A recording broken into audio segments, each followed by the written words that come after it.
Abdul Somad, kamu akan mati. Bukan saya nak cari-cari bila saya mati. Lalu kemudian saya datang ke dokter. Dokter, tolong cek jantung saya, kira-kira tahun berapa saya mati. Bukan. Bila kita dibagi tahu kamu akan mati, maka yang perlu kita siapkan adalah bekal untuk mati. Bismillahirrahmanirrahim. Ustaz, ada seorang pakcik datang kepada saya. Dia suruh saya simpan duit dia. Alhamdulillah. Dia cakap nanti ada masa dia datang ambil. Tapi sampai sekarang sudah 1 tahun pakcik itu tak sampai duit dia banyak. Yang saya nak tanya, bagaimana saya nak pulangkan duit dia, sementara saya tak tahu nama dia dan dia ahli keluarga dia di mana. Akan datang, mana tahu datang lagi pakcik macam ni juga. Mana tahu macam ini, bukan dia, tapi macam ini datang. Tanyalah nama dia, nombor telefon, IC anak dia. Tapi rasa-rasanya saya dah 43 tahun belum jumpa dengan pakcik macam ni lagi. Unik pakcik. Sebab apa? Ini terkait dengan masalah harta. Wadi'ah. Wadi'ah adalah barang yang kita titipkan, yang kita wasiatkan, yang kita pesankan. Banyak orang masalah harta ini susah. Menguji emas dengan api, menguji manusia dengan harta, dengan uang. Disitulah baru nampak mana kawan, mana lawan kalau sudah terkait dengan benda, dengan materi, dengan harta, dengan duit, dengan uang. Oleh sebab itu maka tulis, ini barang dah jadi dah. Lalu bagaimana? Kita tak tahu dia di mana. Maka cari ahli warisnya. Ahli waris tak jumpa juga, balikkan kepada masalih ammah. Masalih ammah maknanya yang dipakai umat Islam secara umum. Masjid, hospital, anak yatim, usia emas, fakir miskin, bagikan kepada mereka. Bila kita ada pinjam uang orang, selepas 10-15 tahun kita nak bayar, kita tak tahu dia di mana. Anak cucunya pun sudah tak ada. Awak dah cari dia? Sudah Ustaz. Kamu dah cari anak menantu dia? Sudah. Di mana kamu cari? Di Google. Mana dapat? Carilah ke kampung dia. Tak dapat juga, maka diberikan kepada masalih ammah. Masalih ammah, kepentingan orang banyak. Kepentingan orang banyak, masjid, hospital, anak yatim, fakir miskin, orang banyak. Bolehkah saya bagi ke tahfiz? Boleh. Sebab tahfiz juga masalih ammah, orang banyak. Saya Fulan bin Fulan. Sekarang sudah terjadi banyak tanda-tanda kiamat kecil. Apakah antara tanda-tanda kiamat besar dan amalan yang boleh? Di antara tanda kiamat besar, datangnya Al-Mahdi, datangnya Al-Masih Dajjal, turunnya Isa Al-Masih, keluarnya binatang yang berbicara kepada manusia, terbitnya matahari dari barat. Tanda-tanda besar. Kita tidak disuruh mencari-cari, menunggu-nunggu, menengok-nengok. Allah Ta'ala bagi tahu itu, Nabi bagi tahu itu supaya kita siap-siap. Kalau kita dibagi tahu kamu akan mati, Abdul Somad, kamu akan mati. Bukan saya nak cari-cari bila saya mati. Lalu kemudian saya datang ke dokter. Dokter, tolong cek jantung saya, kira-kira tahun berapa saya mati. Bukan. Bila kita dibagi tahu kamu akan mati, maka yang perlu kita siapkan adalah bekal untuk mati. Begitu juga dengan kiamat ini. Dunia akan kiamat. Bukan kita cari tahu bila kiamat akan terjadi, tapi maknanya kita siapkan bahwa rumah kita yang besar akan hancur, bahwa kereta kita yang cantik akan hancur, bahwa kita pun akan hancur dimakan cacing tanah. Maka siapkanlah bekal untuk menghadap hari kiamat. Itu maknanya. Yas'alunaka 'anis sa'ati ayyana mursaha. Mereka bertanya kepadamu bila hari kiamat. Qul la ya'lamuha illahu. Yang tahu hanya Allah sahaja. Manakala Nabi sedang sampaikan tazkirah, ada seorang bertanya, "Ya Rasulullah, mata sa'ah? Bila terjadi hari kiamat?" Nabi tak ada jawab. Nabi tanya balik, "Ma'adatalaha?" Nabi tak jawab. "Ma'adatalaha?" Apa yang kamu siapkan untuk menyambut hari kiamat itu? Apa jawab dia? "Hubbullah wa rasul. Hubbullahi wa rasulih." Aku cinta kepada Allah dan Rasulullah. Kata Nabi SAW, cintamu kepada Allah dan Rasulullah SAW sudah menyelamatkanmu. Maka yang perlu dari pertanyaan jamaah kepada Nabi itu menunjukkan apa yang sudah kita siapkan untuk menghadapi hari kiamat. Ustaz Abdul Somad, saya nak bertanya. Kita akan jumpa bulan Rajab dan Sya'ban. Puasa sunat apa saja yang dikerjakan di bulan Rajab dan Sya'ban?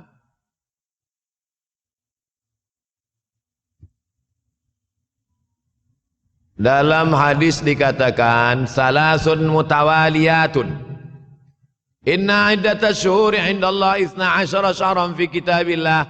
Jumlah bulan ada 12. Minha arba'atun hurum. Syukran jazakallahu khairan ahsanallahu ilaikum. Minha arba'atun hurum. Ada 4 bulan haram. 4 bulan haram maknanya 4 bulan mulia kita disuruh beribadah. Ibadah yang paling elok adalah puasa sunat. Apa 4 bulan haram itu? Salasun mutawaliyatun, 3 bulan berterusan, 3 bulan. Muharram, Zulqa'dah, Zulhijjah, Muharram. Wa baina Jumada wa Sya'ban, ada 1 bulan bersendirian. Dia terletak antara bulan Jumada dan Sya'ban. Itulah dia bulan Rajab. Jadi nanti kalau ada orang banyak berpuasa bulan Rajab, apa dalil awak puasa bulan Rajab? Karena bulan haram. Bulan haram, bulan mulia. Di bulan mulia paling bagus beramal yang mulia. Apa amal yang mulia? Puasa sunat. Bulan Sya'ban. Nabi paling banyak puasa selepas Ramadan adalah Sya'ban. Jadi kalau kita buat yang paling tinggi adalah Ramadan. Di bawah Ramadan, Sya'ban. Di bawah Sya'ban, bulan haram. Paling tinggi Ramadan. Di bawah Ramadan, Sya'ban. Di bawah Sya'ban, itulah dia bulan haram. Muharram, Zulqa'dah, Zulhijjah, Rajab. Nah, inilah puasa-puasa sunat. Sampai-sampai puasa bulan Sya'ban itu, apa kata Aisyah radhiyallahu anha? Kana Rasulullah SAW yasumu Sya'ban kullahu. Nabi pernah melaksanakan puasa bulan Sya'ban itu kullahu. Tapi bukan tiap-tiap tahun.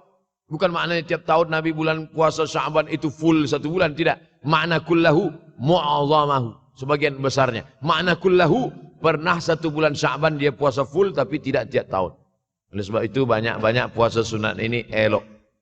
Banyak sekarang orang puasa tapi bukan lillahi ta'ala. Puasa nawaitu shauma ghadin, diet.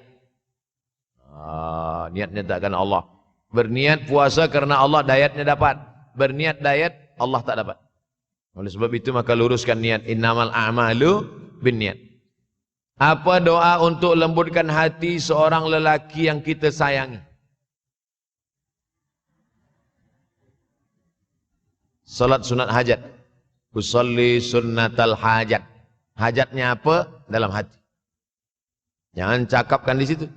Usolli sunnatal hajat, nak lembutkan hati si fulan. Sembayangnya di masjid pula. Dengar kawan sebelah. Siapa kata dia? Dalam hati. Allahu Akbar. Selepas itu di sujud terakhir, aqrabu ma yakunul 'abdu min rabbih wa huwa sajid. Seorang hamba paling dekat dengan Allah manakala dia bersujud. Di sujud terakhir itulah doa. Ya Allah, lembutkanlah hati si fulan, ya muqallibal qulub. Bolehkah kita berdoa menyebut nama? Boleh. Ada hadis Nabi doa menyebut nama? Ada. Allahumma a'izzal Islam bi Umarain. Ya Allah, kuatkan Islam ini dengan 2 Umar. Umar bin Khattab dan Umar bin Hisham. Boleh. Nabi ada menyebut nama. Oleh sebab itu maka doa. Pertama dengan solat hajat. Yang kedua dengan membaca Yasin. Kata Imam Ibnu Katsir, la tuqra'u fi amrin asirin illa yassarahullah. Kalau dibacakan pada perkara yang susah, maka Allah mudahkan. Yasin. Dibacakan pada perkara yang susah, Allah mudahkan. Ada orang yang susah mati, dibacakan Yasin, cepat dia mati. Yassarahullah. Dimudahkan Allah SWT. Maka dibacakan dia. Selepas membaca surah Yasin itu, membaca doa. Allahumma inni as'aluka bihaqqi Yasin. Aku memohon kepada engkau dengan kemuliaan surat Yasin ini, tunaikanlah hajatku. Sebutkan apa hajat. Last. Bagaimana tanggapan Ustaz terhadap budak-budak yang dilarang dalam masjid? Budak-budak terbagi 2. Pertama, budak-budak yang mumayyiz. Yang kedua, budak-budak yang shabi, belum sampai mumayyiz. Mumayyiz belum akil balik. Tapi boleh membezakan mana baik, mana buruk, mana makanan, mana kotoran. Yang di bawah ini shabi. 1 tahun, 2 tahun, 3 tahun, 4 tahun, itu shabi. Shabi ini tak boleh membezakan. Bila kita suruh dia diam, awal-awal kita katakan gini, diam. Dia pula bagi tahu kita. Ini tak boleh bawa ke masjid. Adapun yang sudah memayis 5, 6, 7, 8, 9, 10, ini dibawa ke masjid. Budak-budak kecil dibuatkan sopnya di belakang. Begitu dalam fatwa Syekh Atiyah Saqar dalam fatwa Al-Azhar. Lelaki khairus sufufir rijal, sebaik-baik sop lelaki di depan. Selepas itu budak kecil di belakang, baru perempuan. Kenapa budak kecil ini di belakang? 2 alasan. Yang pertama, dia menjadi hijab dinding antara perempuan dengan lelaki. Yang kedua, sebab banyak budak kecil ini yang wuduknya rosak. Sebab apa? Sebab dia belum berkhitan. Maka di ujung kulfah ada najis. Maka kalau dia diletakkan di saf, dia boleh memutus saf.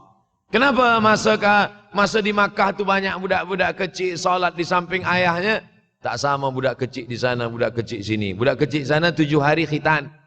Tempat kita tak tahu di Malaysia. Tempat kami di Sumatera pun beza dengan di Jawa. Di Jawa budak kecil khitan. Kami di Sumatera budak kecil macam cuti sekolah umur 10 tahun baru khitan.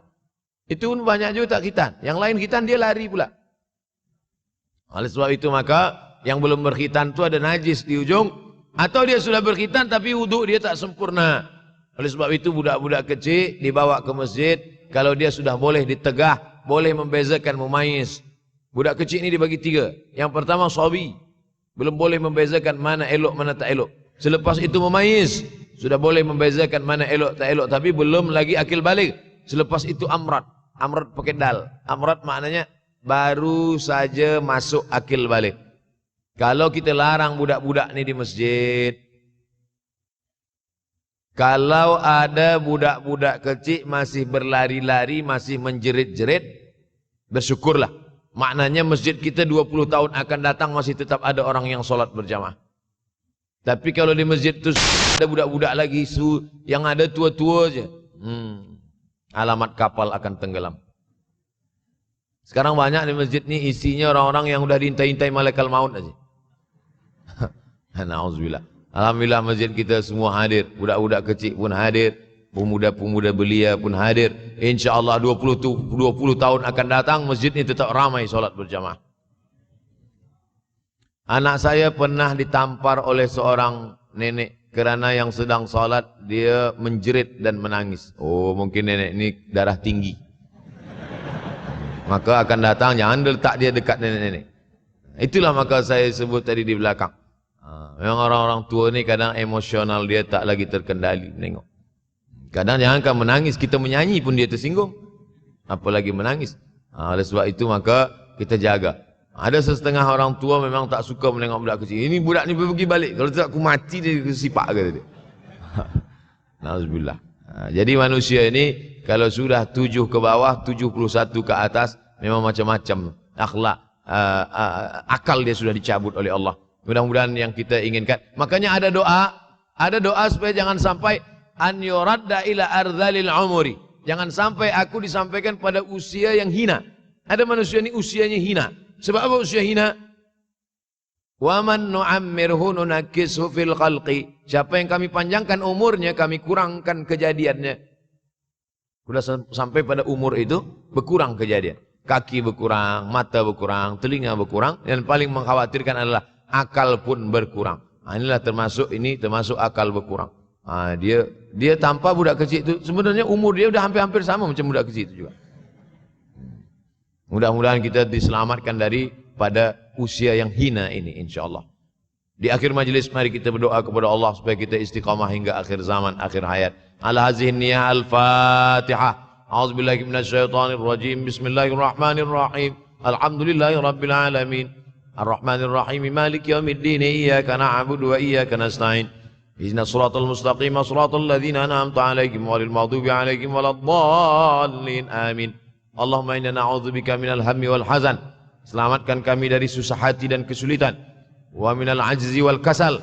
Selamatkan kami dari sifat malas dan lemah. Wal jubni wal bukhul. Selamatkan kami dari sifat penakut dan bakhil. Wa dhala'id daini wa ghalabatir rijal. Selamatkan kami dari dililit hutang dan dikuasai orang lain. Allahumma inna na'udzubika min ilmin la yanfa', selamatkan kami dari ilmu yang tak bermanfaat. Wa min qalbin la yakhsha', jauhkan kami dari hati yang tak takut dan tak khusyuk. Wa min nafsin la tasma', jauhkan kami dari nafsu yang tak pernah kenyang. Wa min du'ain la yusma', selamatkan kami dari doa yang tak dikabulkan. Allahumma inna na'udzubika min azabil qabri, selamatkan kami dari azab kubur. Wa min azabi jahannam, selamatkan kami dari azab jahannam. Wa min fitnatil mahya wal mamat, selamatkan kami dari fitnah hidup dan mati. Wa min syarri fitnatil masiihid dajjal, selamatkan kami dari fitnah al-masih ad-dajjal. Allahumma tahhir qulubana, sucikan hati kami. Allahumma ja'alna minat tawabin, jadikan kami orang yang bertaubat. Wa ja'alna minal mutatahhirin, jadikan kami orang yang mensucikan hati. Wa ja'alna min ibadikas salihin, jadikan kami hamba-hambamu yang saleh. Rabbana la tuzigh qulubana, jangan kau palingkan hati kami ba'da idh hadaitana, setelah engkau berikan hidayah kepada kami. Allahumma dzakkirna minhu ma nasina, buat hati kami ini ingat, jangan sampai lalai kepadamu ya Allah. Ya muqallibal qulub, wahai engkau yang membalikkan hati, sabbit qulubana, kokohkan hati kami ala dinik wa ala ta'atik, dalam agamamu, dalam ketaatan kepadamu. Allahumma tsabbitna alal imani wal islam, kokohkan kami dalam iman dan Islam. Allahumma ja'alna minal ladzina yastami'una al-qaula fayattabi'una ahsanah, jadikan kami orang-orang yang mendengarkan nasihat yang baik lalu merubahnya menjadi amal yang baik. Rabbana atina fid dunya hasanatan wa fil akhirati hasanatan wa qina adzabannar. Wa sallallahu ala sayyidina wa maulana Muhammad wa ala alihi wa sahbihi wa sallam, walhamdulillahi rabbil alamin. Taqabbalallahu minkum minna wa minkum taqabbal ya karim. Terima kasih segala perhatian, mohon maaf segala kekhilafan. Wassalamualaikum warahmatullahi wabarakatuh.